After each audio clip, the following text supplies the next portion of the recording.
Hello friends, Barehanded Killer, how you guys doing? I was talking to a friend of mine and they were telling me how one of their friends lost their job and they were struggling to make their house payment, which we all been there. It's tough times. And this lady continued to talk and she was, I guess, venting at one point that things would have been different if she didn't left her husband because he was cheating on her, and things if she could just look the other way or, you know, put up with it per se. I said, no, that is straight up bullshit. Things don't happen to you. Things happen for you. That incident happened that she caught her husband cheating happened for her to give her life a different direction. She did. She got up and left and gave her life a different direction, and now COVID happened and she had to get laid off or quit or got fired, whatever happened from her current job of 10-15 years. Now life is happening for her again, for her to get up and give another direction for her life. Things doesn't happen to you. You're not the victim. Things happen to everybody at every stage of life. That happens for a reason. But things happen for us. Things happen so you will get off your ass and make some shit happen. This by no means that you're lazy, you don't do enough. That just means some things happen for you to realize, hey, it's enough. You need to get up. As long as you keep your heart clean, as long as you keep the people around you good people, things will happen. I mean, imagine, we are pack animals, humans. We live in a society, we have a circle of friends and family. Imagine if your friends and family, the people who you surround yourself with, are just couch potatoes, you're doomed to be a couch potato.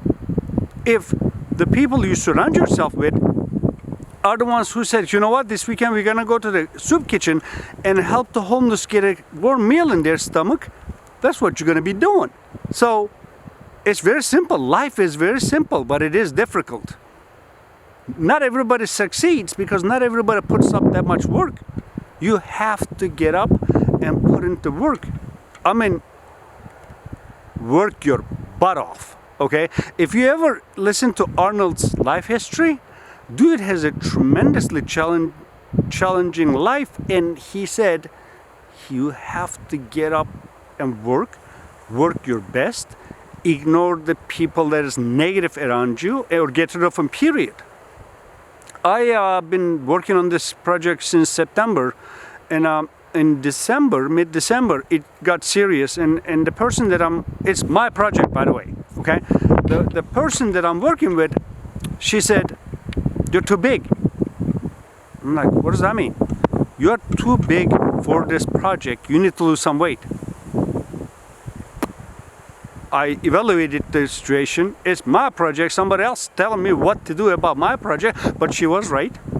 It was a good point she made, and I said, all right. I dropped from over 3,000 calories a day to 1,600 calories a day. I'm at the 1,400 calories right now. I lost so far 15 pounds. I used to get up about 10, 11 every day because I go to bed late. I read until 1 or 2 o'clock in the morning. I start going to bed at 10 o'clock at night. Every day I'm in bed by 10. And I get up about 7 o'clock. I run for 3 miles. I do yoga, believe it or not. Barehanded Killer doing yoga, right? Weird. I thought so too, but it helps me with the mobility. I do another 30 minutes of stretching. I start meditating. That is helping me for last 2 months or so, helping me transform myself into my new future self. Okay? I was in Turkey, in a third world country where I didn't agree with most of the things. So I said, you know what? Get off your ass, go somewhere better.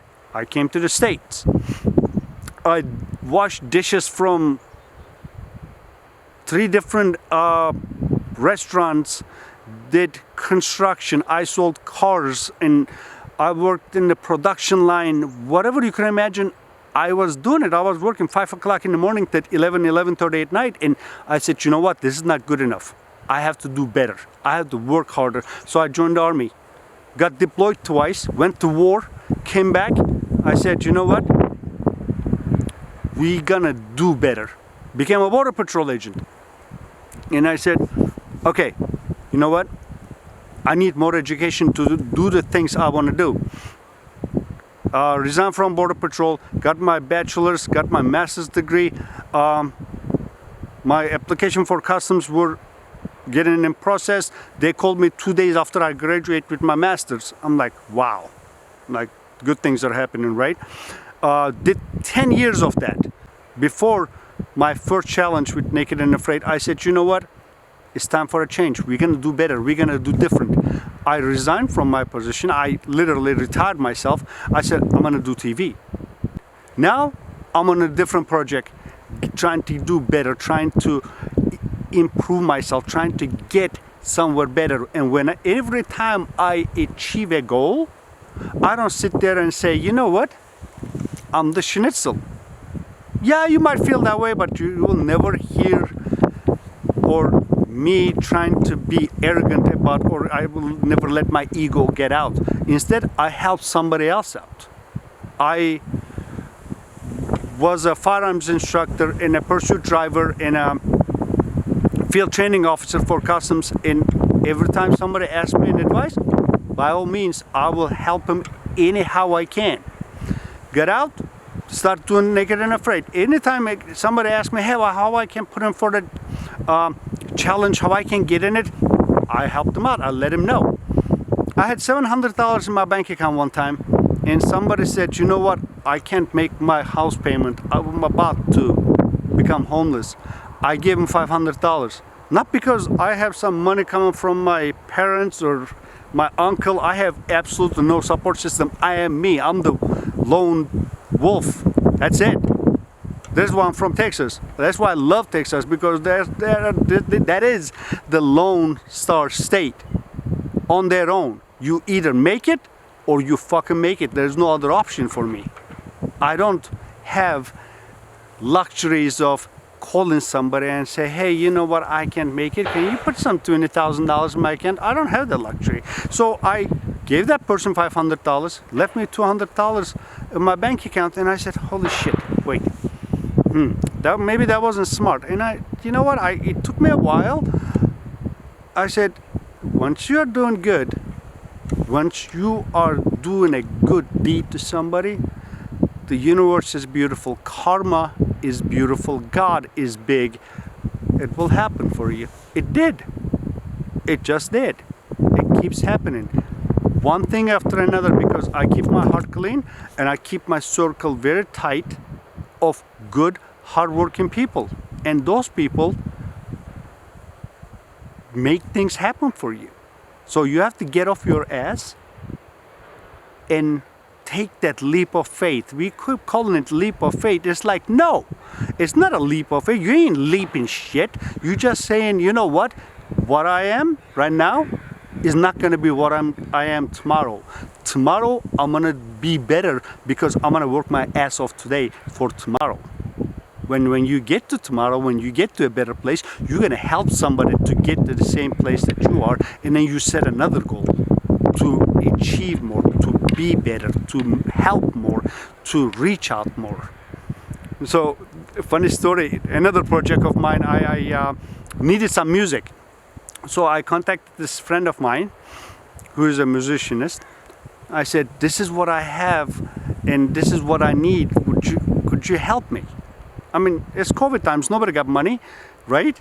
So, and I'm telling her this, she said, give me a couple of hours. She makes some phone calls. She hooked me up with somebody. I'm talking to him over the phone. She says, you know what, let's have a meeting tomorrow. Let's Zoom. I said, okay.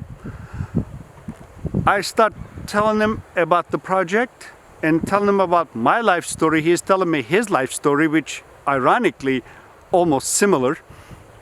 He said, hold on, I'm gonna make some phone call. I'm gonna reach out to this person. He tells me about that person whose credentials are unbelievable. I'm like, wait, you hooking me up with that person that is that high of a level in their job, what they do in that industry? I'm like, poof, like literally my mind blew. I'm like, holy shit. At that point, I realized literally how wonderful it is for the karma, for the universe, for the God to pay you back. This is a little bit of a payment from the karma for all your good deeds. This is a little bit of a feedback that you get. This is a little bit of a goodness that the God sends you because you kept your heart clean. You try to help as much as you can to the others, and because you are selfless. So the moral of the story is, you have to get off your ass. You have to do more. You have to surround yourself with good people, because one man said, I'm not taking credit for this, saying I heard him say it, it stuck with me forever. You show me your friends, I will show you your future. I'm like, oh, wow, okay, that's strong, that's powerful, that is useful, I'm keeping that. I keep my house temperature where I live at 58 degrees because I know if I'm too comfortable, I will get lazy. I will sit on that couch, get bench on Netflix rather than the things I need to be doing. Yes, pain, suffering is only a gateway to doing more, for you to see you are capable of more. Have you seen anybody grow anything out of sitting on a couch other than a freaking potato? No. Do you know why? Because they're too comfortable. If you're comfortable, make yourself uncomfortable. Talk to anybody who's been to a basic training, even an Air Force basic training, which we call that camping, right? In the Army and Marines, we go through one hell of a basic training. They said, every single one of us will tell you it sucked. But that sucked so good, it taught us everything we need for the combat. Guess what? Out of all the generations, I was one of the lucky ones to actually get deployed to combat. We were the 6th unit on the ground. Charlie 17 Air Defense Artillery. It was one of the most impactful experiences that I had to endure in my life. But that basic training, that pain and suffering through the weeks of that basic training got me ready for that. Guess what? Now I was ready. So you have to go through pain and suffering in life for you to push yourself. Otherwise, you just sit on that couch. So let's get off the couch. Let's set some goals. Let's, if you want to call it the leap of faith, let's take that leap and let's get you better. This is the most beautiful country in the planet, because if you want to be something in this country, you can be anything. How I know this? I'm coming from a country that you couldn't be anything even if you tried hard. So let's know the value of what we have. Let's work harder, because nobody gonna give you anything. So I'm listening to the news, and it comes out about Jeff Bezos. I'm hoping I'm saying his name right. The owner or the CEO of Amazon. He got $183 billion. I'm like, okay, let me translate this to myself. This dude got 183,000 millions. If he want to make some people millionaires, he can pick 183,000 people out of the population, give them $1 million, and those people will be millionaires. I'm like, holy shit, that's a lot of money. Now you have two choices: sit on your ass and wait for Jeff Bezos to send you $1 million, which will not happen until it's Christmas and it snows red. The snowflakes will be red and purple. Or you can hold your breath until you turn purple for you to realize that money ain't coming. Or you can get off your ass, work hard, do more, keep your heart clean, and let everything fall into its places. You can do better. You will be better as long as you put in that work. As long as you don't expect other people to pay your dues. As long as you don't expect other people to send you things because you feel entitled. You ain't nobody. You are only entitled to one thing, your doggone opinion. And as long as that opinion is somebody owing you some shit, you ain't getting anywhere. So let's get life better for you starting right now. Because tomorrow's version of you is in a lot better place as long as you get off your ass today. Team Blend, out.